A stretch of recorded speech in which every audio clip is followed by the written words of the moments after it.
بسم الله الرحمن الرحيم. الحمد لله رب العالمين، والصلاة والسلام على أشرف الخلائق أجمعين، سيدنا وسيد الأولين والآخرين، حبيبنا وحبيب إله العالمين، إمام المرسلين وخاتم النبيين، أبي القاسم المصطفى محمد. اللهم صل على محمد وعلى محمد وعلى أهل بيته الطيبين الطاهرين الهداة المهديين المعصومين المظلومين، واللعنة الدائمة على أعداء الدين أجمعين. أما بعد، فقد قال الله تعالى عز اسمه في محكم كتابه ومتقن خطابه. بسم الله الرحمن الرحيم.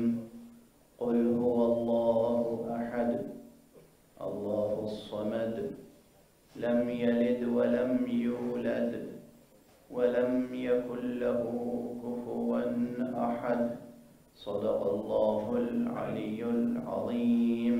اللهم صل على محمد وعلى محمد. ایک اور بلند تر صلوات. اللهم صل على محمد وعلى محمد. قرآن حکیم کا یہ مقام سخن سورہ اخلاص، سورہ توحید، سورہ قل هو اللہ احد فراز وحی ہے، وحی الہی کا بلند ترین مقام، اور قیامت تک حقیقت کی جستجو میں سرگردہ ذہن انسانی کے لیے ایک کوثر جاری ہے. سبحان اللہ.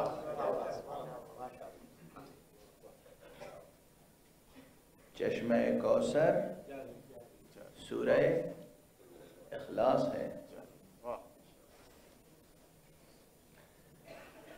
کون ذہن ہے، وہ کون سا ذہن ہے، کس انسان کا ذہن ہے جس میں حقیقت کی جستجو نہ ہو؟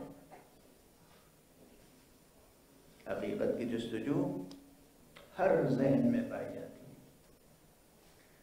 بلکہ اگر یہ کہوں تو بے جا نہ ہوگا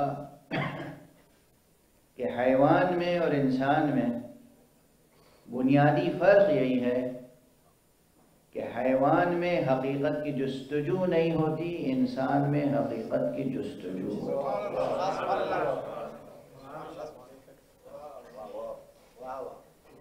یہ انسان ہے جس کے ذہن میں حقیقت کی جستجو ہوتی ہے، تلاش، جستجو، کھوج، حقیقت تک پہنچنے کی تڑپ، حقیقت کو پا لینے کی للک، حقیقت تک پہنچنے کی آرزو، حقیقت کی محبت، حق کا عشق. یہ سب خصوصیات ذہن انسانی اور قلب انسانی اور روح انسانی کی ہیں، حیوان کی خصوصیتیں تھوڑی ہیں. اب یہ میرا بہت پرانا جملہ ہے، حقیقتیں تو نہیں بدلتی نا، تو جو جملے حقیقت کے ترجمان ہوتے ہیں وہ دہرانے پڑتے ہیں. یہ انسان ہے جو دو چیزوں سے پہچانا جاتا ہے، ایک علم، ایک عشق. حیوان میں نہ علم ہوتا ہے نہ عشق.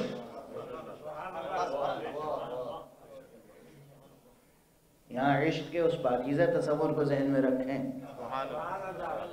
جسے مغربی ادب و حکمت کی اصطلاح میں بہت سے لوگ پلیٹونک لو کہتے ہیں، یعنی حسن سے یا خیر سے یا بیوٹی سے محبت، جنسی کشش نہیں، اسے محبت نہیں کہتے اصلا۔ مادی کشش کو محبت نہیں کہتے، محبت خود مجرد ہے، محبت خود ایک نور ہے۔ مادہ، یہ مادہ اس کا کل سرمایہ سایہ ہے، مادے کی پونجی سایہ ہے، محبت نور ہے، محبت نور ہے، عشق نور ہے۔ دو چیزیں انسان کی پہچان ہیں، علم اور عشق، دونوں کے مراتب ہیں، علم کے بھی مراتب ہیں، عشق کے بھی مراتب ہیں۔ آخری مرتبہ، بلند ترین مرتبہ وہ ہے جہاں حقیقت کا علم ہو، حقیقت سے عشق ہو، یعنی تضاد نہ ہو، علم ہو تو حقیقت کا، عشق ہو تو حقیقت سے، حقیقت کا عشق ہو۔ یہ جو مکتب ہے مکتب حسین ابن علی علیہ الصلوۃ والسلام،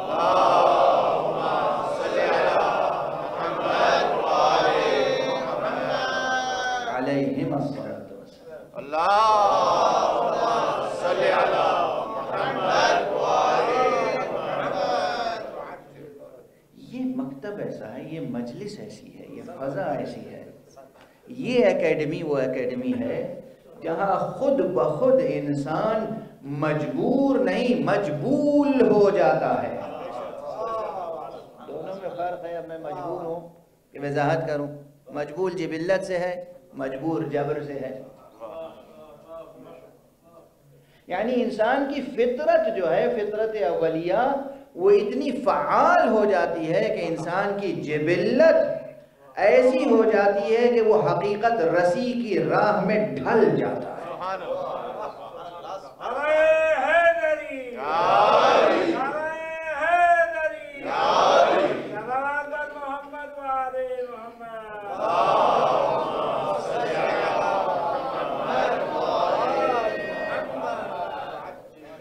اب آپ سمجھ رہے ہیں کہ اس عنوان کی معنویت کیا ہے؟ حقیقت اور حسین، ان کا کیا رشتہ ہے؟ خدا کی قسم اس خاکنائے دہر میں کوئی حقیقت تک پہنچ نہیں سکتا جب تک کہ حسین کی روشنی ساتھ میں نہ ہو۔ حسین نور ہے، حسین نور ہے، حسین وہ روشنی ہے جو حقیقت تک پہنچاتی ہے۔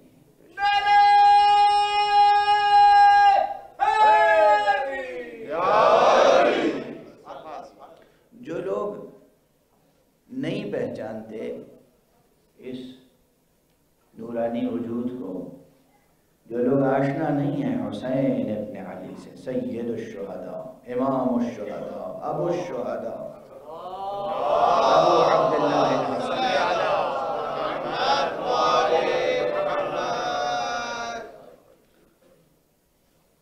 ان کے لیے بس یہی کہہ سکتا ہوں کہ کیسی محرومی سے محرومی ہے،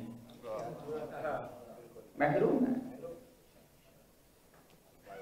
یہ اور بات ہے، ایک جملہ عرض کر رہا ہوں، اگر آپ کے دل و دماغ بیدار ہیں تو اس جملے کی معنویت یقیناً درک کریں گے آپ، اور یہاں اس فضا میں، اس فرش پہ درک نہیں کریں گے تو کہاں کریں گے۔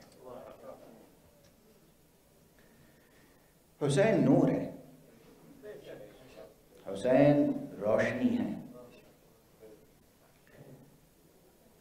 اور وہ نور مجرد ہے، لیکن ان کو سمجھنے کے لیے اس روشنی کی مثال دی جا سکتی ہے۔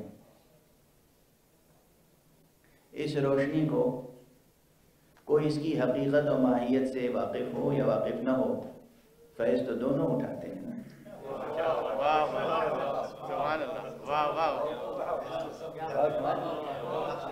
توجہ ہے؟ کسی سائنٹسٹ نے محنت کی، اس نے لائٹ کی ماہیت پر، nature of light, reality of light یا nature of light, essence of light, ماہیت لائٹ کی، روشنی کی، نور کی، اس پہ کام کیا، ورک کیا۔ وہ جانتا ہے کہ یہ جو سن ریز ہیں یہ کیا ہیں، ان میں پارٹیکلز ہیں تو کون سے ہیں، اور ان کی جو موومنٹ ہے وہ کیسی ہے، ویلوسٹی ہے تو وہ کیسی ہے، کتنی ہے، اس لائٹ سے کیا کیا ہم، اس انرجی سے کیا کیا فوائد کہاں کہاں حاصل کر سکتے ہیں۔ بہت سے ایسے ممالک ہیں کہ جہاں سن لائٹ سے ایسی انرجی وہ پروڈیوس کر رہے ہیں کہ ضرورت زندگی کی تمام چیزیں اس سے پوری ہو رہی ہیں، ہے نا؟ وہ کر رہے ہیں، سولر انرجی وغیرہ وغیرہ، کتنے پلانٹس کام کر رہے ہیں۔ یہ وہ فائدہ اٹھا رہے ہیں جو نور کی حقیقت کی معرفت رکھتے ہیں، لیکن جو معرفت نہیں رکھتے فائدہ تو انہیں بھی پہنچ رہا ہے۔ توجہ ہے؟ یہی کیفیت اس نور کی ہے جو نور مجرد ہے امام حسین ابن علی علیہ السلام کے شاگرد۔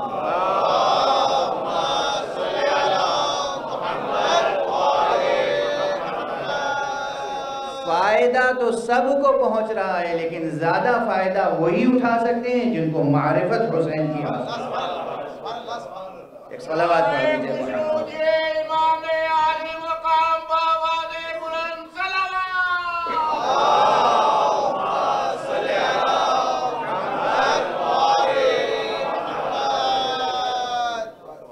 یہ جو کوششیں ہیں کہ آقا کی معرفت حاصل ہو،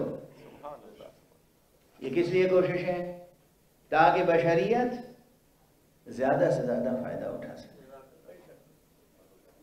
یہ آپ جو مجلسیں منعقد کر رہے ہیں یہ عالم بشریت پہ احسان ہے۔ آقا کی خدمت میں عرض نیاز ہے، بشریت پر احسان ہے۔ آقا کی خدمت میں عرض نیاز ہے، عرض ادب ہے، عرض سلام ہے، عرض تسلیم ہے، ان کی خدمت میں خراج عقیدت ہے، لیکن کائنات پر احسان ہے۔ اس لیے کہ آپ کوشش کر رہے ہیں کہ لوگ اس نور حق سے آشنا ہو جائیں۔ جتنی معرفت حسین ابن علی کی بڑھتی چلی جائے گی اتنی ہی حق کی معرفت بڑھتی چلی جائے گی۔ حق کی معرفت بغیر وسائل اور وسائط کے ممکن نہیں ہے۔ حقیقت رسی آسان نہیں ہے۔ اور کیوں آسان نہیں ہے اس کو عرض کروں۔ اب میں نے عنوان قائم کر دیا حقیقت اور حسین۔ لفظ حقیقت، لفظ حقیقت، یہ اس کا ترجمہ انگریزی میں کیا ہوگا؟ اس کا ترجمہ فارسی میں کیا ہوگا؟ عربی میں کیا ہوگا؟ آپ کہیں گے عجب سوالات کر رہے ہیں۔ ارے بھئی حقیقت کا لفظ تو فارسی میں بھی استعمال ہوتا ہے، جوں کا توں، اور حقیقت کا لفظ عربی میں بھی استعمال ہوتا ہے اور اردو میں بھی استعمال ہوتا ہے۔ تو میں کہوں گا کہ بس یہی ہے، لفظ مشترک ہو سکتا ہے۔ ممکن ہے کہ جس معنی میں اب عرب استعمال کرتے ہوں حقیقت کو، آپ اردو والے اس معنی میں استعمال نہ کرتے ہوں۔ جس معنی میں فارسی والے استعمال کرتے ہوں، ہم لوگ اردو والے اس معنی میں استعمال نہ کرتے ہوں، تو پھر خود زبان حجاب بن جاتی ہے۔ یہ الفاظ حجاب بن جاتے ہیں۔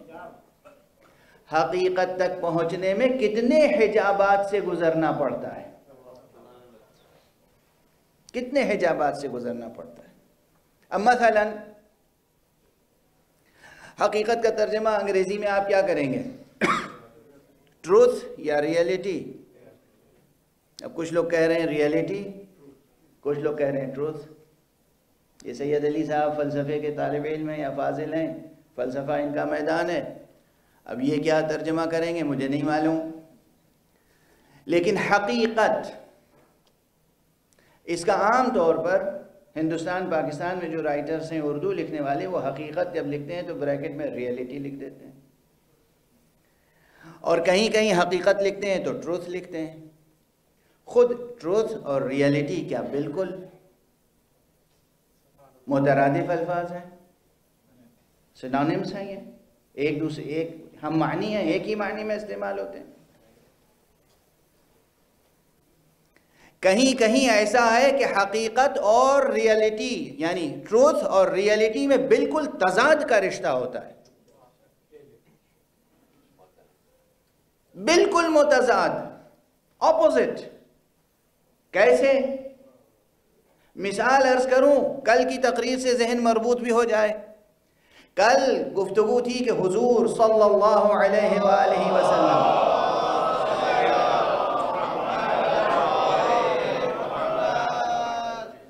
لکھنا پڑھنا جانتے تھے یا لکھنا پڑھنا نہیں جانتے تھے؟ آپ نے زندگی بھر لکھا کچھ یا نہیں لکھا، پڑھا یا نہیں پڑھا؟ اس پوری بحث کو اگر خلاصہ کیجئے تو بطور مثال یہاں پر کہا جا سکتا ہے رسول صلی اللہ علیہ وآلہ وسلم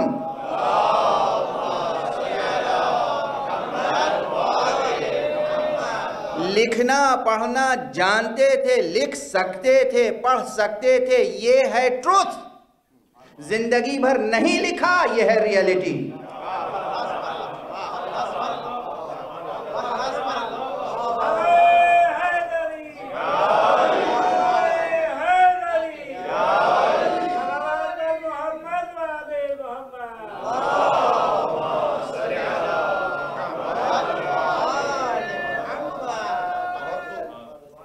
سمجھے آپ؟ علمی مراحل میں کیا مشکلیں ہوتی ہیں؟ کسی چیز کو خالص ایکیڈمک، خالص فلسفیکل، خالص سائنٹیفک زاویے سے دیکھنا اب یہاں بھی مشکل ہے. میں نے تو جیسے مترادف کے طور پہ کہہ دیا خالص فلسفیکل اور خالص سائنٹیفک، وہاں فلسفیکل اور سائنٹیفک میں بھی زمین آسمان کا فرق ہے. علم کے لیے جتنے الفاظ استعمال کرنے سے، ابھی حقیقت کی بحث تھی. علم کا ترجمہ کیا کریں گے؟ سائنس، فلسفی، نالج، نوسس، وزڈم، کتنے الفاظ ہیں. علم کا مترادف کیا ہے نا؟ جب تک درمیان میں پہلے سے اصطلاح طے نہ ہو کہ یہ لفظ ہم اس معنی میں استعمال کریں گے، اس وقت تک نتیجہ خیز نہیں ہو سکتی بحث. ورنہ ممکن ہے کہ وہی لفظ میں استعمال کر رہا ہوں کسی معنی میں، آپ استعمال کر رہے ہیں کسی معنی میں، اور نتیجہ یہ ہوگا کہ کسی مشترک یا مفید یا معین یا حقیقی صحیح درست نتیجے تک نہیں پہنچ سکیں گے. اور فرمائیں آپ، اسی لیے دنیا میں اس وقت، تمام عالم میں جو اس وقت ایک انتشار ہے فکری، ذہنی اور عقیدوں کا انتشار، اس میں بہت کچھ وہ خیانت ہے جو لفظوں نے کی ہے. کہیں دانستہ اور کہیں نادانستہ، لفظوں نے خیانت کی ہے. لفظوں کو امین بنانا بھی ہنر ہوتا ہے. لفظوں کو سچائیوں کا امین بنانا بہت بڑا ہنر ہے. اور یہ ہنر اسی مکتب میں سیکھا جا سکتا ہے جہاں مدرس صادق ہو اور امین. صلوات پڑھ دیجئے محمد.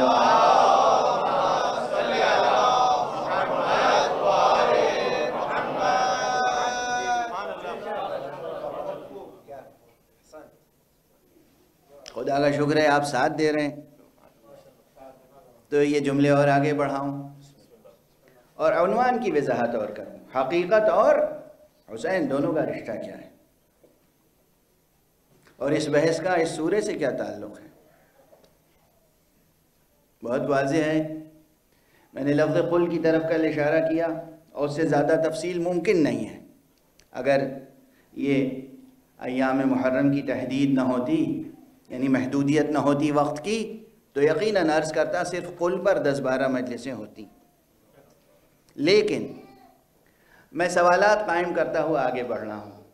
طالب علموں کے لیے چیلنج ہے، چیلنج قبول کیجئے اور ورک کیجئے، کام کیجئے، آگے بڑھیے۔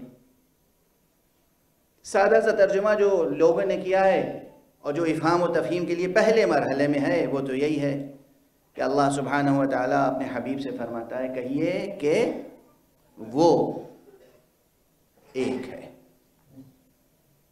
قل هو اللہ احد، کہیے کہ وہ معبود برحق ایک ہے۔ یہ کہیے کہ کے بعد وہ جو ہے یہ کس کی طرف اشارہ ہے؟ ہوا پہ اگر آپ ساکن ہو جائیں تو یہ ہو کس کی طرف اشارہ ہے؟ اس کا سادہ سا ترجمہ یہ ہے کہ ہو حقیقت مطلقہ کی طرف اشارہ ہے، ہو اشارہ ہے اس حقیقت کی طرف جس کی طرف اشارہ ممکن نہیں ہے۔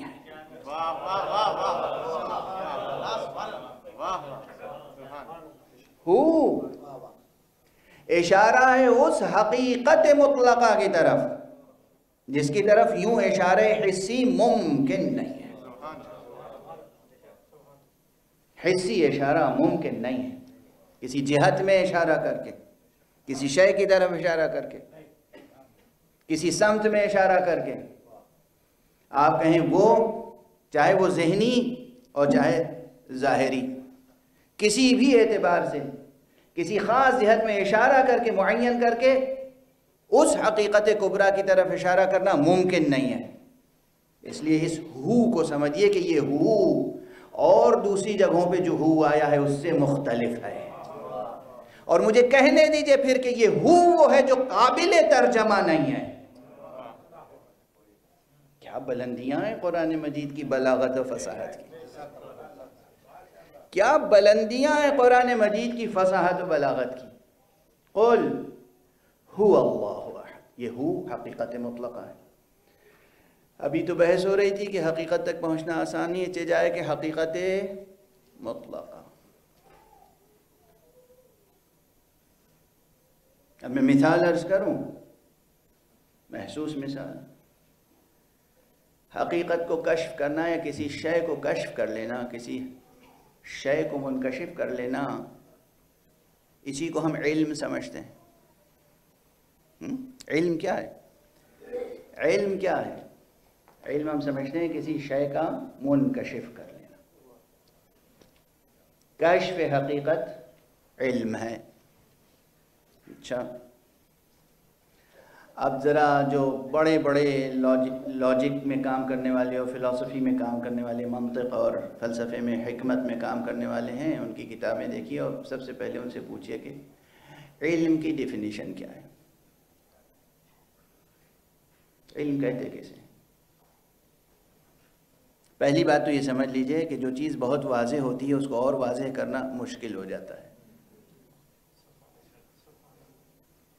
لیکن کہیں کہیں مجبوری ہوتی ہے کہ اس کو واضح کرنا بھی پڑتا ہے۔ وجود بہت واضح ہے، کوئی کہے وجود کی تعریف کیجئے، ناممکن ہے وجود کی تعریف، لیکن کرنی پڑتی ہے کچھ نہ کچھ، چاہے وہ تعریف لفظی ہی صحیح۔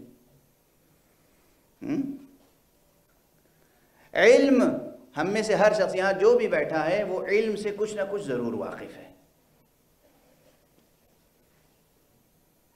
اور وہ یہ جانتا ہے کہ علم اچھی چیز ہے۔ جس کے پاس علم ہوتا ہے وہ اپنے علم پر ناز کرتا ہے۔ کوئی بھی شخص جو علم نہیں رکھتا وہ علم نہ رکھنے پر نازا نہیں ہوتا۔ یہ سب چیزیں ہیں، مگر علم کیا ہے؟ ڈیفائن کریں، ڈیفینیشن، پرفیکٹ لاجیکل ڈیفینیشن بہت مشکل ہے۔ اب بس اس سے زیادہ بوجھل نہیں کروں گا گفتگو، لیکن ایک دو جملے عرض کروں اور ساتھ دے رہے ہیں آپ ماشاءاللہ، تو ایک منزل تک پہنچیں گے ہم۔ علم کسی شے کا انکشاف ہے انسان کے ذہن میں، انسان کے ذہن میں مائنڈ ہے نا ہم سب کے پاس. یہ جو ہیومن مائنڈ ہے، انسانی ذہن، اس میں کسی شے کا انکشاف علم ہے. لفظ بدل دوں، کسی شے کی تصویر کا ذہن میں آ جانا علم ہے. اور یہ باقاعدہ یہ تقریباً انہی الفاظ میں یہ جو اسٹینڈرڈ ٹیکسٹ بکس ہیں اس میں بھی تقریباً یہ مل جائے گا. علم کیا ہے؟ انطباع صورت الشیء، کسی شے کی تصویر، کسی شے کی صورت کا ذہن میں منطبع ہو جانا، ذہن میں آ جانا علم ہے. تصویر کے بھی کتنے رخ ہیں. کیا یہاں آ کے کامل ہو جاتی ہے تعریف؟ پہلی بات تو یہ تھی، آج سے تقریباً 150-200 برس پہلے تک تو یہی لوگوں کو معلوم نہیں تھا کہ تصویر بن بھی سکتی ہے. بھائی فوٹوگرافی کی تاریخ کتنی پرانی ہے. اور بہت سے لوگ یہ جو چہرے پر آپ کے نقشہ ہے، رنگ ہے، یہ عرض ہے، تو لوگ سمجھتے تھے کہ یہ عرض قابل انتقال نہیں ہے، یعنی یہ منتقل نہیں ہو سکتا، یہ ہماری چیز ہے، یہ کہیں اور منتقل نہیں ہو سکتی. ایک بہت بڑے بزرگ فلسفی تھے مکتب ملا صدرہ کے، جن کا نام تھا ملا ہادی سبزواری. آج تک ان کی کتابیں حوزہ علمیہ میں پڑھائی جاتی ہیں. اب یہ حوزہ علمیہ کا ایک انداز ہے، بہرحال پڑھائی جا رہی ہیں کتابیں 100 برس سے، 150 برس سے ایک ہی کتاب پڑھائی جا رہی ہے. حالانکہ اس فقیر کا کہنا یہ ہے کہ نصاب تعلیم اتنا جیتا جاگتا ہونا چاہیے کہ ہر سال نیا نصاب تیار ہونا چاہیے، اس لیے کہ علم آگے بڑھ رہا ہے، علم مسلسل آگے بڑھ رہا ہے. بہرحال اب یہ مرثیہ و نوحہ ابھی نہیں شروع کروں گا، لیکن 150 برس 200 برس سے یہ کتاب پڑھی اور پڑھائی جا رہی ہے. تو خود یہ حکیم، یہ فلسفی رحمت اللہ علیہ، بہت بڑا رتبہ ہے ان کا، روحانی شخصیت بہت بڑی تھی، لیکن فلسفی کے اعتبار سے کہا جاتا ہے کہ کیمرہ انہی کے زمانے میں ایجاد ہوا اور ایک شخص مغربی دنیا سے گیا اور اس نے ان کا فوٹو کھینچ کے ان کے سامنے پیش کیا.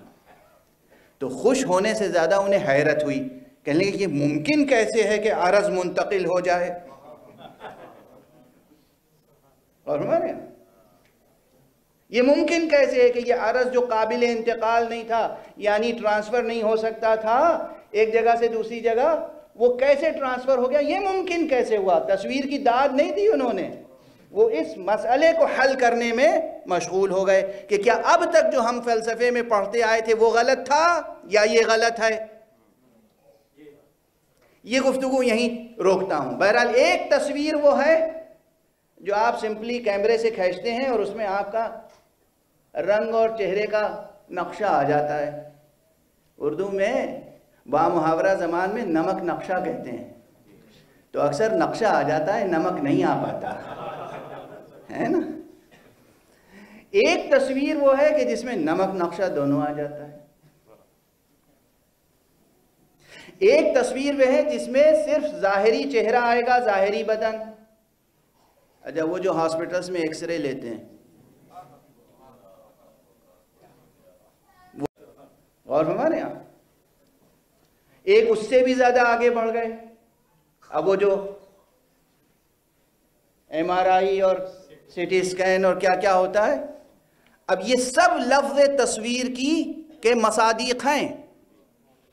تو سوال یہ ہے کہ علم کسی شے کی کتنی گہری تصویر اتارتا ہے. ذہن میں جو تصویر آتی ہے، یہ تصویر کسی شے کی کتنی گہری ہوتی ہے. ظاہری تصویر ہے، باطنی تصویر ہے، یا ظاہری سے لے کر باطنی تک مکمل تصویر ہے. اگر کوئی چیز 3 ڈائمنشن والی ہے تو مکمل تصویر ہے. غور فرمائے آپ. اور کیا یہ بھی ممکن ہے کہ 4th ڈائمنشن کو بھی تصویر میں قید کیا جا سکے؟ کیا یہ بھی ممکن ہے کہ 5th ڈائمنشن کو بھی تصویر میں قید کیا جا سکے؟ 4th ڈائمنشن سے سب واقف ہیں، 5th ڈائمنشن سے واقف نہیں ہوں گے تو میری کئی برس پہلے کی کراچی کی تقریر سن لیجئے گا. ابھی نہیں وضاحت کروں گا کہ میں نے 5th ڈائمنشن پر صرف 5th ڈائمنشن اسی پر تقریر کی تھی۔ تصویر، علم کی تعریف کیا ہوئی؟ علم کی تعریف، اچھا یہ جہاں جہاں بھی تصویریں لی جا رہی ہیں نور کا ایک رول ضرور ہے۔ یہ جو آپ ظاہری تصویر لیتے ہیں اس میں بھی نور کا رول ہے، ایکس رے اس میں بھی ریز ہیں، جتنے طریقے ہیں تصویر بنانے کے تمام طریقوں میں نور کا ایک رول ہے۔ توجہ ہے؟ اب میں عرض کر رہا ہوں، اس مثال کو دے کر گفتگو کو زیادہ آگے نہیں بڑھاؤں گا، اس مثال کو دے کر بہت دیر تک، بہت دنوں تک سوچا ہے، تب یہ جملہ کہہ رہا ہوں، اگر حقیقت کی مکمل تصویر حاصل کرنی ہے تو اس نور تک پہنچنا ہوگا جس کا نام حسین ابن علی۔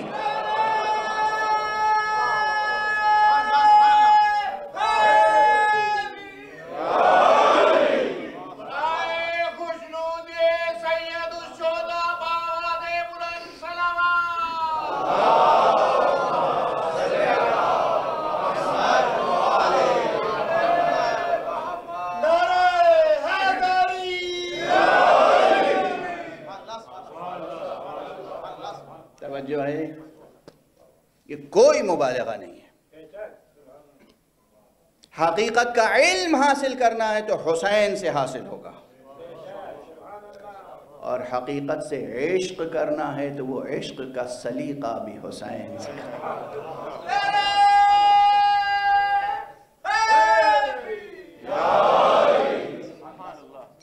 جو لوگ کلمہ توحید زبان پر جاری کرتے ہیں،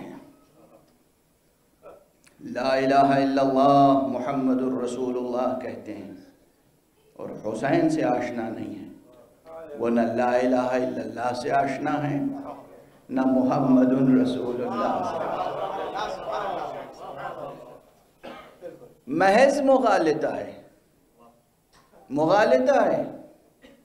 ہیں خواب میں ہنوز جو جاگے ہیں خواب میں، وہ بھی ایک منزل ہوتی ہے نا، خواب میں انسان جاگتا ہے حالانکہ وہ خواب میں ہوتا ہے، جب واقعاً صبح بیدار ہوتا ہے تو وہ دوسروں سے نقل کرتا ہے کہ ہم نے خواب دیکھا تھا کہ ہم سو رہے تھے، پھر ہم اٹھ گئے، پھر ہم نے فلاں کو دیکھا، یہ اٹھ گئے، یہ خواب ہی میں اٹھ گئے تھے،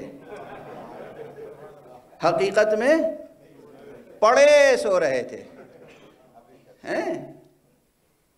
ٹھیک ہے، لا الہ الا اللہ کی نعمت عظیم نعمت ہے، محمد الرسول اللہ کی نعمت عظیم نعمت ہے، لیکن خدا کی قسم و کلمہ لا الہ الا اللہ کی قسم و کلمہ محمد الرسول اللہ کی قسم، ممکن نہیں ہے کہ ان حقائق تک پہنچ سکے انسان حسین سے ناآشنا رہ کر۔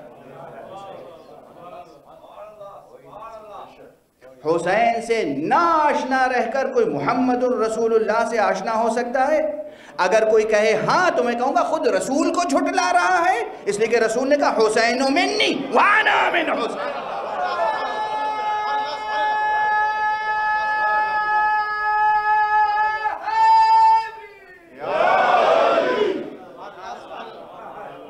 توجہ ہے، یہ صرف ہماری عقیدت نہیں ہے، یہ ہماری نری مذہبیت نہیں ہے، یہ ہماری مسلک پرستی نہیں ہے، یہ ہمارا تشیع سیاسی نہیں ہے۔ شیعیت کوئی سیاسی تحریک نہیں ہے۔ جو چیز مسجد سے اور گھر سے شروع ہو وہ سیاسی نہیں ہوتی، چوپال سے شروع ہوتی ہیں سیاستیں۔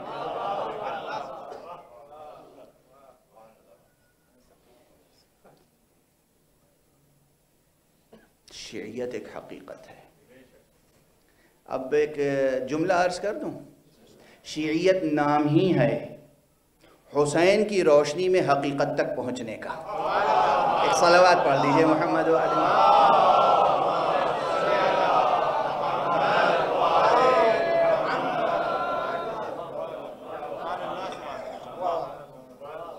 شیعیت نام ہی ہے حسین سے کی روشنی میں، اس روشنی میں جس کا نام حسین ہے، حقیقت تک پہنچنے کا نام ہے شیعیت. یہ بھی ایک تعریف ہے، یہ بھی ایک ڈیفینیشن ہے. اسی لیے وہ شخص شیعہ ہو ہی نہیں سکتا جس کے دل میں سوز غم حسین نہ ہو. ممکن نہیں ہے. اور یہ ممکن نہیں ہے کہ شمع جل رہی ہو اور اس کے آنسو نہ بہ رہے ہوں. ممکن نہیں ہے. کہیں آپ نے دیکھی ہے موم بتی جلتی ہوئی ایسی جس میں اس کے قطرے ٹپک نہ رہے ہوں؟ جو لوگ کہتے ہیں کہ ہمارے دل میں سوز غم حسین ہے اور آنکھیں خشک نظر آتی ہیں، تو بڑی تکلیف ہوتی ہے. ضبط کریں، ابھی کچھ گفتگو باقی ہے، ضبط کریں. یہ جملے میں اس لیے کہتا ہوں تاکہ خدا جانے کس وقت کس کا جملہ کس کے دل میں اتر جائے. حقیقت اور حسین بہت بڑا عنوان ہے. میں نے عرض کیا کہ یہ عنوان 8-10 دنوں میں مکمل نہیں ہوگا، مگر یہ عنوان بہت اہم ہے. جب میں حقیقت کہہ رہا ہوں تو اس حقیقت کبریٰ سے لے کر اور جہاں جہاں لفظ حقیقت اور مفہوم حقیقت اور معنی حقیقت کے مصادیق ملتے چلے جائیں، وہاں تک حسین کی روشنی ساتھ دینے کے لیے موجود رہے گی.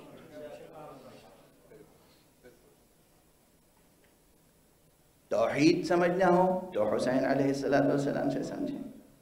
نبوت سمجھنا ہو تو حسین علیہ السلام سے سمجھیں.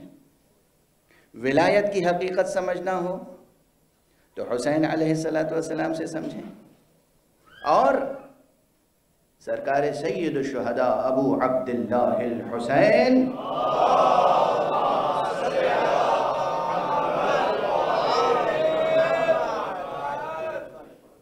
کی حیات طیبہ کو، آپ کی شخصیت کو، آپ کی زندگی کو صرف تاریخ نگاروں کی محدود نگاہ سے نہ دیکھیں. تاریخ عالم ہستی کے سائے کی مقدار بتاتی ہے.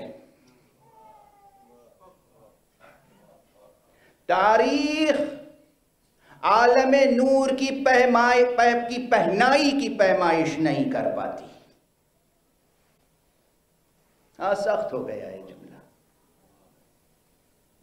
یہ نور و ظلمت کی بحث بھی یوں ہی نہیں آئی ہے ذہن میں.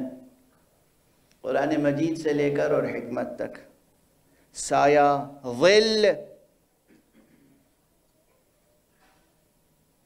یہ بھی ایک اللہ سبحانہ و تعالیٰ نے قرآن مجید میں فرمایا غور کرو کہ ہم نے سائے کو کس طرح پھیلایا ہے. سائے کو کس طرح پھیلایا ہے. اور یہ تاریخ جو مورخوں نے لکھی ہے یہ تو سائے کی بھی پوری پیمائش نہیں کر پاتی. ابھی تک تاریخ بہت ناتمام ہے، بہت تشنا. اور خصوصیت کے ساتھ محمد اور آل محمد علیہم السلام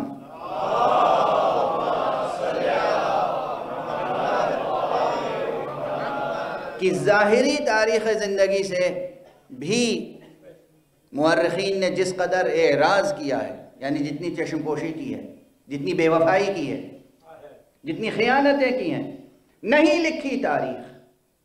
صحیح تاریخ نہیں لکھی، پوری تاریخ نہیں لکھی گئی.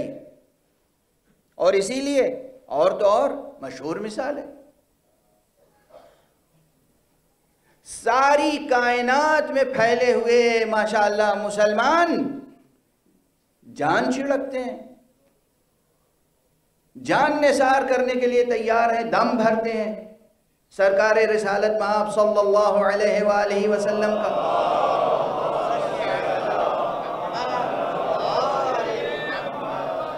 مگر حضور کی تاریخ ولادت کیا ہے نہیں معلوم. کوئی کہتا ہے کہ 2 ربیع الاول ہے، کوئی کہتا ہے 5 ربیع الاول ہے، کوئی کہتا ہے 7 ربیع الاول ہے، کوئی کہتا ہے 9 ربیع الاول ہے، کوئی کہتا ہے 12 ربیع الاول ہے، کوئی کہتا ہے 17 ربیع الاول. یہ کیا ہے؟ تاریخ، ہسٹری. اور کیا اس ہسٹری پر اعتماد کر کے حقیقت کو تک پہنچا جا سکتا ہے؟ اس تاریخ پر اعتماد کر کے حقیقت تک پہنچا جا سکتا ہے؟ اچھا فرض کیجئے کہ جب حضور پیدا ہوئے تھے تب تو عالم عرب مشرک تھا، کافر تھا، بت پرست تھا، وہ جانتا ہی نہیں تھا کہ کون پیدا ہوا ہے، نہیں جانتا تھا، بے خبر تھا، اکثریت بے خبر تھی کہ کون پیدا ہوا ہے۔ جو جانتے تھے وہ جانتے تھے، جو نہیں جانتے تھے وہ نہیں جانتے تھے، جو جانتے تھے وہ جانتے تھے کہ کون پیدا ہوا ہے۔ یہ بھی روایت ہے۔ اب اگر ہمارے پاس روایت ہے تو آپ کو حق کیا ہے انکار کرنے کا؟ آپ بے خبر ہیں تو کیا ہم بھی بے خبر ہیں؟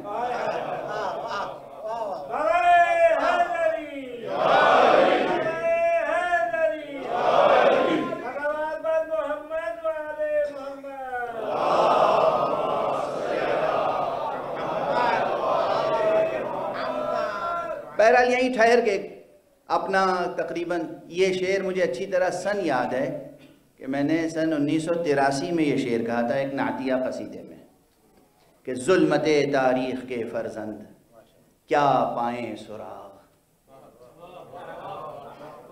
ظلمت تاریخ کے فرزند، ظلمت تاریخ کے فرزند کیا پائیں سراغ، اس کی تاریخ تجلی عرش پر تحریر ہے۔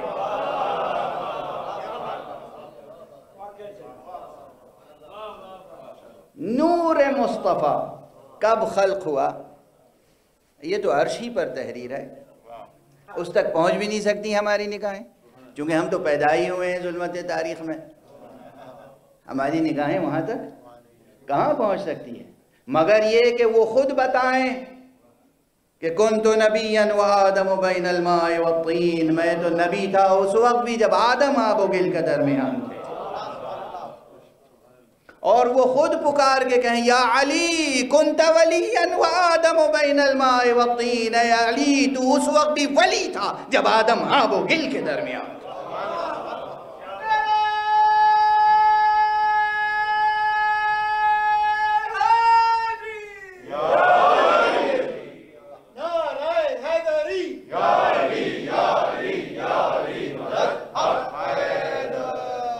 تو بس آپ تصور فرمائیں کہ کیا اس تاریخ پہ ہم بھروسہ کر سکتے ہیں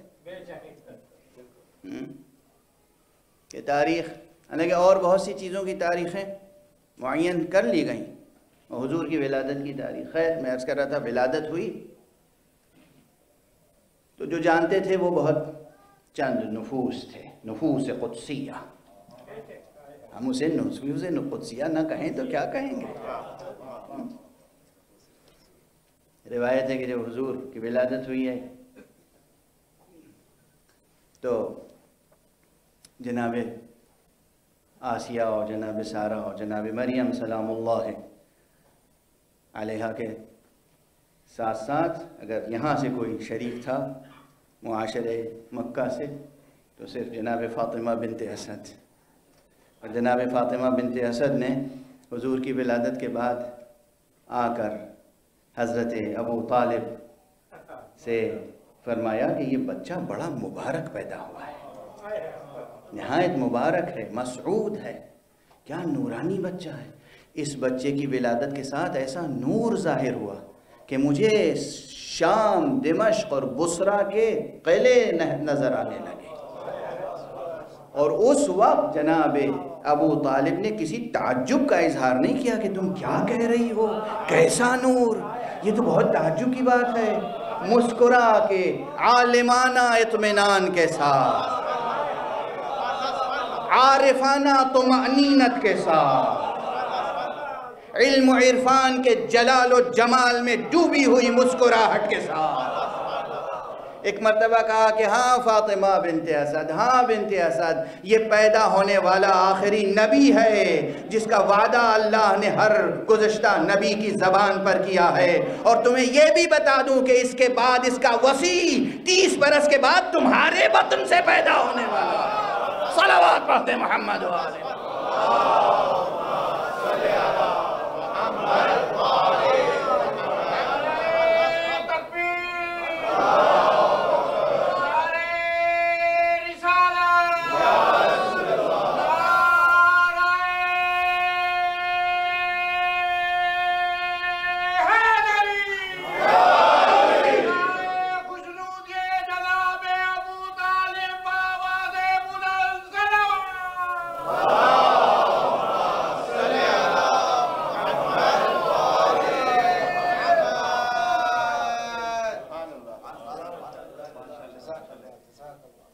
تو یہ تو ولادت کی تاریخ. اب ہم کس سے پوچھیں تاریخ؟ جنہوں نے بائیکاٹ کیا تھا ان سے، یا اس عارف گھرانے سے پوچھیں، اس عالم گھرانے سے پوچھیں، اس حکیم گھرانے سے پوچھیں؟ ہم کس سے پوچھیں؟ یتیم العقلوں سے، یتیم العقلی میں مبتلا نادانوں سے، یا ان وجودات قدسیہ سے، ان نفوس قدسیہ سے؟ کیا نفس قدسی ہے، کیا نفس قدسی ہے، کیا نفس قدسی ہے ابو طالب کا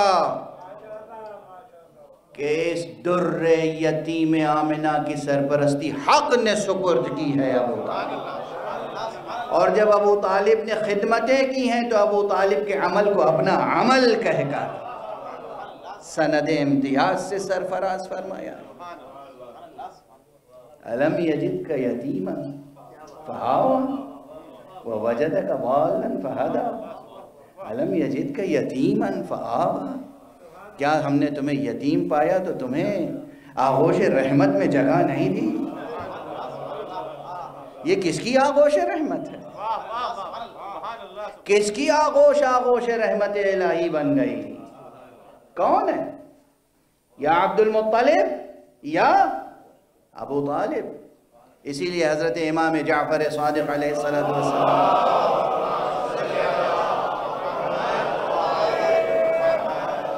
نے فرمایا ہے کہ حضرت عبد المطلب اپنے زمانے میں اپنے وقت میں حجت خدا تھے. حجت خدا تھے، لفظ حجت استعمال کیا ہے. عبد المطلب جد مصطفیٰ اپنے وقت میں حجت خدا تھے، اور ابو طالب ان کے وصی تھے. ابو طالب ان کے وصی تھے. اسی لیے میں عرض کر رہا ہوں، بہت 20-30 برس پرانا جملہ ہے جو سب سے پہلی بار میں نے لکھنؤ میں غفرہ ماب کے امام باڑے میں عرض کیا تھا کہ لوگ امیر المؤمنین علی ابن ابی طالب کو تنہا ولی سمجھتے ہیں. علی خود ولی نہیں تھے، علی ولی ابن ولی ابن ولی ابن ولی ابن ولی تا آدم.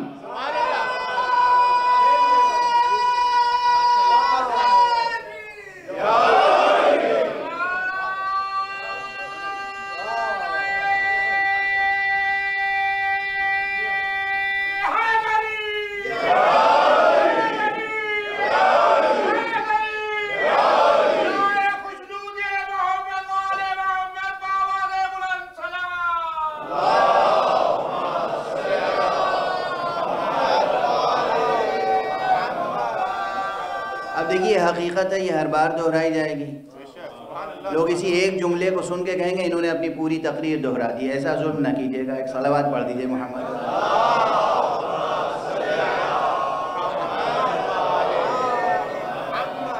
یہ جو موضوع ہے محفوظ رہے، لیکن یہ حقیقت ہے. اور آپ نے تو نعرہ بلند کرنا شروع کر دیا تو میں خاموش ہو گیا. کچھ میری بھی سانس رک گئی تھی. دو مقامات ہیں، ایک وصی ایک ولی. علی وصی ابن وصی ابن وصی ابن وصی ابن وصی تا آدم، لیکن علی ولی ابن ولی ابن ولی ابن ولی تا آدم اور ما قبل آدم.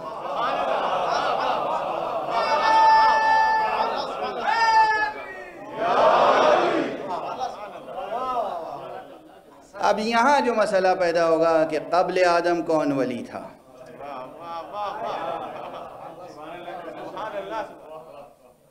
آسان ہے حقیقت کو سمجھنا.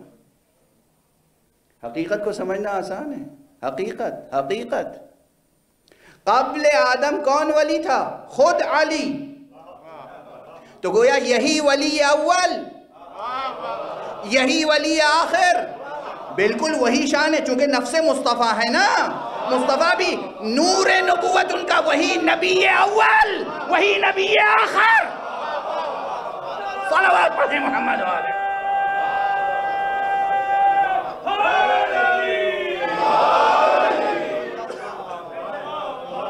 آدم سے پہلے کون نبی تھا؟ بنص مصطفیٰ خود مصطفیٰ. اور سب سے آخری نبی کون ہے؟ خاتم النبیین خود مصطفیٰ. قبل آدم نبی کوئی تھا؟ ہاں، کون تھا؟ مصطفیٰ۔ دلیل خود مصطفیٰ نے کہا کنت نبیًا کنت نبیًا وآدم بین الماء والطین، میں نبی تھا جب آدم آب و گل کے درمیان تھے۔ اور خاتم النبیین کون؟ خود مصطفیٰ۔ اور جو نفس مصطفیٰ ہو، اگر یہ حقیقت دلوں میں اتر گئی، ذہنوں میں آ گئی، سمجھ میں آ گئی، اور یہ حقیقت سمجھنے میں کوئی دشواری نہیں ہے، خود مصطفیٰ نبی اول، خود مصطفیٰ نبی آخر، تو پھر اس نقطہ نظر سے کیا ہم مصطفیٰ کو بھی کہیں هو الاول هو الاخر؟ اور جسے قرآن نے کہا نفس مصطفیٰ وہ ہے علی۔ علی بھی ولی اس وقت ہے جب آدم آب و گل کے درمیان، اور پیغمبر خاتم کے بعد بھی ولی کون؟ علی۔ علی بھی هو الاول هو الاخر۔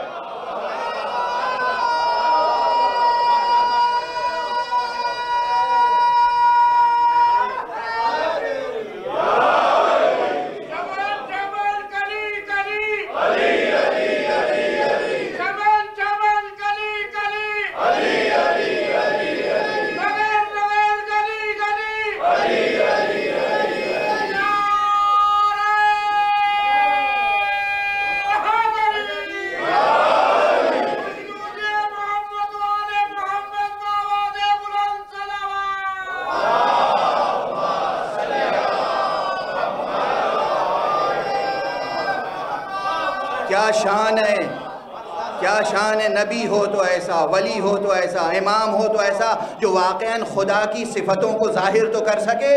اس لیے کہ قرآن مجید میں خدا نے کہا ہے اپنے لیے هو الاول هو الاخر۔ پروردگار نے اپنے کے لیے کہا هو الاول هو الاخر۔ نبی بنایا تو ایسا جو هو الاول هو الاخر، ولی بنایا تو ایسا جو هو الاول هو الاخر، اور لقب دیا تو ایسا کہ خود بھی مولا ہے، نبی بھی مولا ہے، علی بھی مولا ہے۔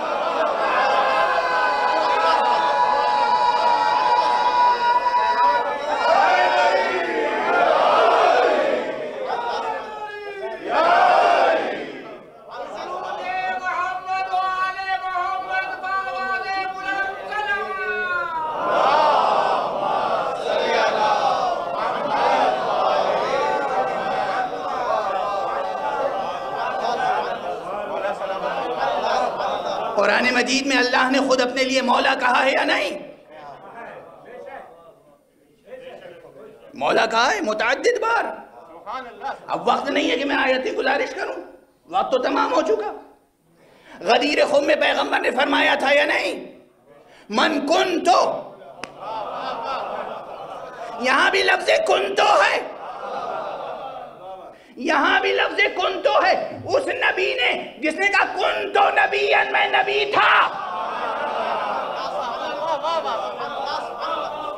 جس نبی نے کہا کنتو نبیًا وآدم بین الماء والطین، میں نبی تھا جب آدم آب و گل کے درمیان تھے، وہی نبی کہہ رہے ہیں من کنتو مولا، میں جس کا مولا تھا۔ اب میں سمجھتا ہوں جب سے نبی کی نبوت ہے اسی وقت سے نبی کی مولائیت بھی ہے، تو بعد میں جتنے آئے سب کے مولا مصطفیٰ، اور جس کے مولا مصطفیٰ اس کے مولا علی مرتضیٰ ہیں۔ صلوات پڑھ دے محمد۔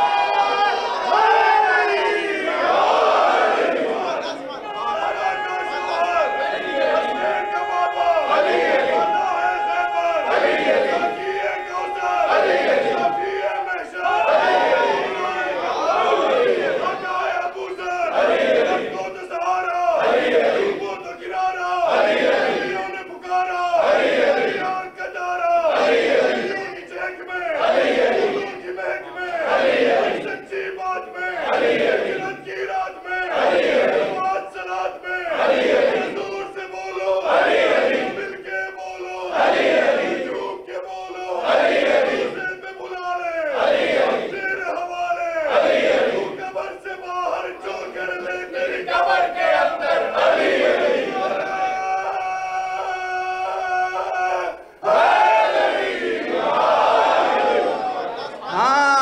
آپ سب کو سلامت رکھے، زندہ رکھے۔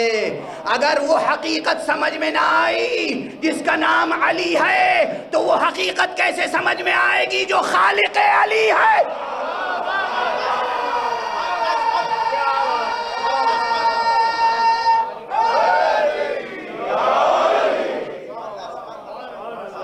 بس گفتگو روک رہا ہوں۔ اگر علی بھی سمجھ میں نہ آئے، خالق علی بھی سمجھ میں نہ آئے، تو ابن علی کے دربار میں آ جاؤ۔ حسین ابن علی، سر جھکا کے آنا، دل میں غم لے کے آنا۔ اب وقت بالکل نہیں ہے کہ میں ایک ایک لفظ پر جو باتیں ذہن میں آ رہی ہیں عرض کروں۔ تمام دنیا کا ادب و لٹریچر پڑھیں، تمام دنیا کے گریٹ پوئٹس ان کو پڑھیں اور دیکھیں کہ غم کا حقیقت سے کیا تعلق ہے۔ غم میں وعدہ کر رہا ہوں اس منبر حسینی سے، خلوص کے ساتھ حسین کے کی بارگاہ میں آ جاؤ، علی بھی سمجھ میں آئیں گے، نبی بھی سمجھ میں آئیں گے، خدا بھی سمجھ میں آئے گا۔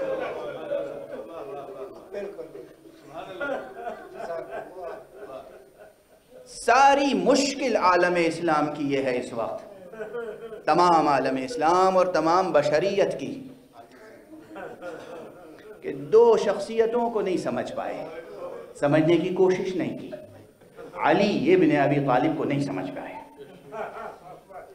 اور حسین ابن علی کو نہیں سمجھ پائے۔ نہ غدیر سمجھی نہ کربلا، ابھی تک نہیں سمجھ سکے۔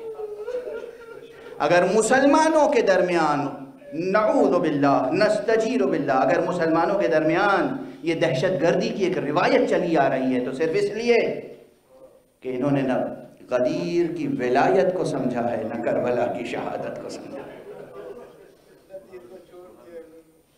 نہ غدیر کی ولایت کو سمجھا نہ کربلا کی شہادت کو سمجھا۔ بس آپ کی آنکھوں میں آنسو آ گئے۔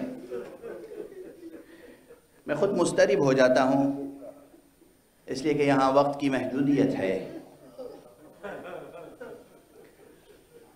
اس لیے بس سمجھیے اشاراتی گفتگو کر رہا ہوں، بیان کا تو موقع ہی نہیں ہے، اشارے ہیں، ہر جملہ ایک اشارہ ہے۔ کل میں نے عرض کیا تھا حسین مدینے سے چلے، بہت بڑی بحث سمیٹ کے ایک جملہ کہہ رہا ہوں۔ تاریخ پڑھنے والوں، اب یہ بحث نہ کیا کرو کہ کون کون حسین کے ساتھ نہیں آیا، یہ جستجو کیا کرو کون کون حسین کے ساتھ آیا۔ یہ نہ سوچو، یہ نہ دیکھو کون کون نہیں آیا اور کس کس سبب سے نہیں آیا، کیا کیا عذر تراشیاں کی گئیں، نہیں۔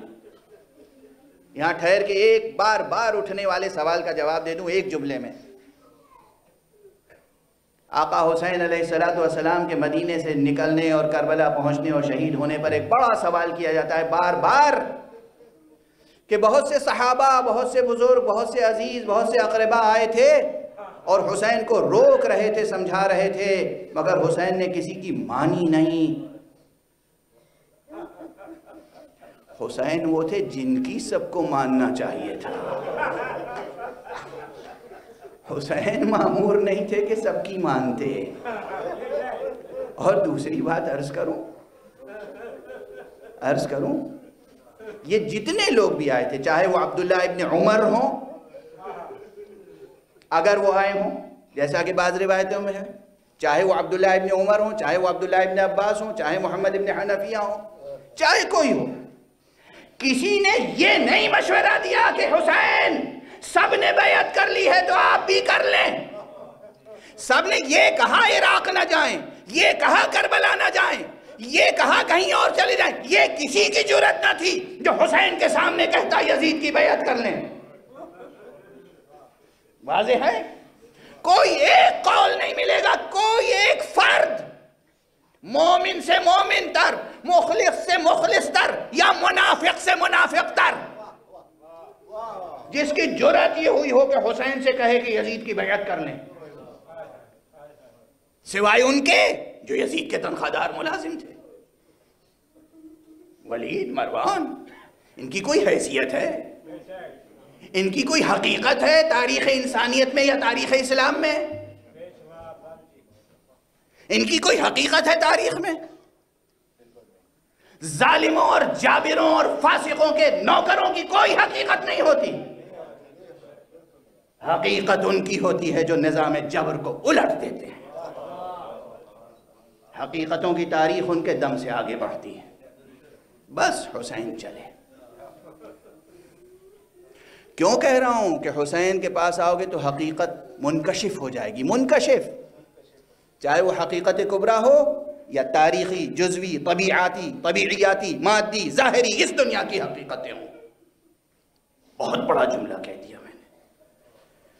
چاہے وہ حقیقت کبریٰ ہو اور چاہے اس دنیا کی جزئی حقیقتیں، سب اس نور کی روشنی میں روشن ہو جائیں گی جس کا نام حسین ہے۔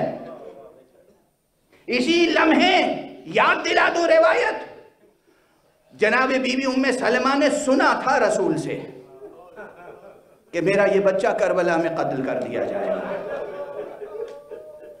اس لیے جب امام حسین سنا تھا، بی بی کربلا گئی نہیں تھی، سنا تھا۔ اور کربلا کی وہ تربت، لفظ تربت یاد رکھیے گا، روایت میں ہے لفظ تربت، کربلا کی تربت، ایک مٹھی خاک اس نشیب کی جہاں حسین قتل ہونے والے تھے۔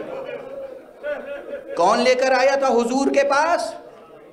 ہندوستان میں، پاکستان میں، بنگلہ دیش میں، ان ممالک میں بطور خاص جو شیعیت ہے اور جو اسلام ہے، بہت سے برادران اہل سنت، بہت سے شیعہ یہ تعزیے نکالتے ہیں، اور تعزیے میں ایک خاص چیز ہوتی ہے، اس کو کہتے ہیں تربت۔ اس تربت میں تھوڑی سی کربلا کی خاک ہوتی ہے، یہ تربت لے کے چلتے ہیں، اور لوگ کہتے ہیں بدعت ہے۔ میں کہتا ہوں جبرائیل یہ تربت لے کر آئے تھے پیغمبر کے پاس،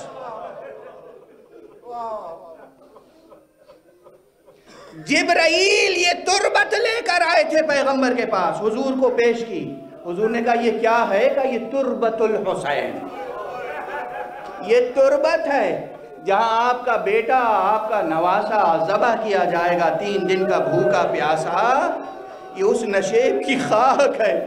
آقا نے لیا اور لینے کے بعد ایک شیشی میں رکھا، اور اس کے بعد اسے امانت کے طور پر جناب ام سلمہ کو پیش کر دیا، کہا بی بی ام سلمہ اسے حفاظت سے رکھنا، جس دن یہ خاک خون سے بدل جائے سمجھنا میرا حسین شہید ہو گیا، اجرکم علی اللہ۔ بی بی نے یہ سنا تھا، صادق مصدق پیغمبر کی زبان مبارک سے سنا تھا۔ جب حسین کربلا سے روانہ ہو رہے تھے، بی بی ام سلمہ کے پاس گئے، بی بی ام سلمہ سے کہا یا امہ، اللہ اکبر، یہ بی بی کا مرتبہ ہے کہ حسین انہیں مادر گرامی کہہ کر پکارتے تھے، یا امہ، مادر گرامی میں جا رہا ہوں۔ بی بی نے کہا بیٹے نہ جاؤ۔ کہا کیوں، کیا بات ہے؟ کہا میں نے تمہارے نانا سے سنا ہے کربلا نامی زمین پر، عراق کی سرزمین پر تم قتل کر دیے جاؤ گے۔ کہا کہ مادر گرامی کیا آپ سمجھتی ہیں مجھے نہیں معلوم ہے؟ اور کیا آپ چاہتی ہیں کہ میں اس نشیب کو دکھا دوں جہاں میں ذبح کیا جاؤں گا؟ ایک مرتبہ آپ نے نظر اٹھائی، اشارہ کیا، کچھ اسماء الہیہ، ایک اسم اعظم زبان مبارک پہ جاری کیا، زمینیں پست ہوئیں، زمین کربلا بلند ہوئی، آپ نے دست مبارک آگے بڑھا کر ایک مٹھی خاک اور لی، کہا اسے اس تربت کے ساتھ شامل کر لیجئے جو تربت نانا دے کر گئے ہیں، اور جس دن یہ خون ہو جائے سمجھ لیجئے گا آپ کا بیٹا قتل ہو گیا۔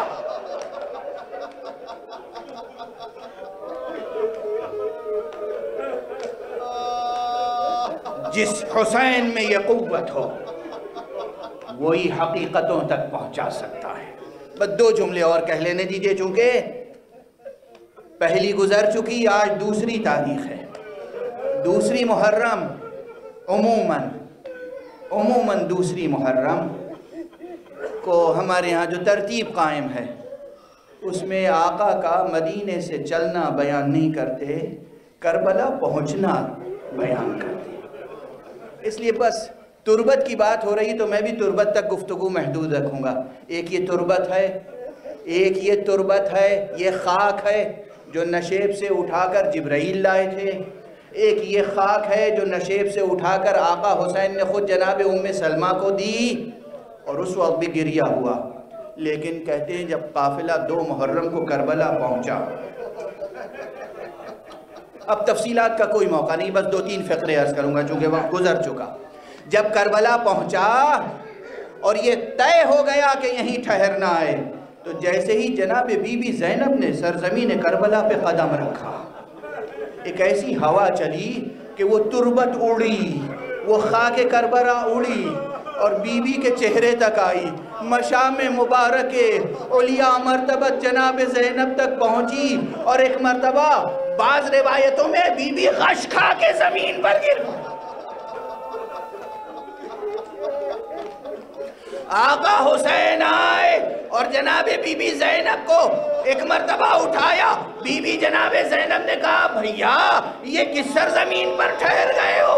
یہاں کی خاک سے تمہارے لہو کی بو آ رہی۔ آپ نے فرمایا بہن زینب اضطراب کا مقام نہیں، صبر کا مقام ہے، بس سمجھ لو یہیں ہماری قربانیاں ہونی ہیں۔ انا للہ وَإِنَّا إِلَيْهِ رَاجِعُونَ رِضًا بِقَضَائِهِ وَتَسْلِيمًا لِأَمْرِهِ۔ پروردگار ہمیں نور مبارک حسین کی روشنی میں حقائق تک پہنچا دے، معبود ملت اسلامیہ کو نور مبارک حسینی سے منور فرما دے۔ پروردگار تو قسمتوں کو بدلنے والا ہے، معبود سرنوشت ملت اسلامیہ کو تبدیل کر دے، انہیں حسینی بنا دے، انہیں علوی بنا دے، انہیں مصطفی بنا دے، انہیں پروردگار ایسا بنا دے جیسا تو چاہتا ہے۔ میرے معبود عالم بشریت میں بے چینی ہے، معبود پروردگار فرزند زہرا اور وارث حسین کو اذن ظہور عطا فرما، اور ان کے ہاتھوں سے اپنی رحمت و رافت و عدالت کا پرچم لہرا دے۔ ماتم حسین